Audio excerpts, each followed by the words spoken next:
Hello, bookkeepers, accountants, and small business owners. Are you new to QuickBooks Online and struggling to manage bills efficiently? Managing bills is essential to track expenses, manage payments, and generate precise financial reports, but it doesn't have to be complicated. So how do you get over this? Let me show you how to enter bills in QuickBooks Online step by step.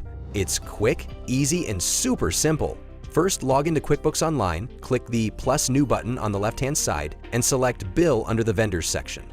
This will open the bill entry screen, where you can input all the necessary details. Second, choose the vendor from the drop-down menu, fill in the bill date, and set the due date.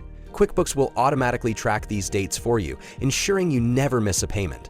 Third, select the appropriate expense account, enter the bill amount, add a brief description, and apply the tax rate if needed. For product bills, use the item details section to keep your inventory records updated.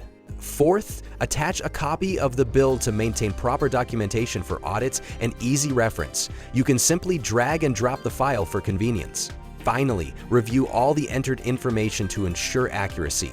Once everything looks good, click Save and Close to finish, or Save and New to add another bill. It's that simple. If you want to level up your QuickBooks skills, consider enrolling in our Mastering QuickBooks Online course at accounttutor.com. It's loaded with conceptual videos and real bills for hands-on practice. Visit accounttutor.com today for more accounting tools and trainings. Good luck!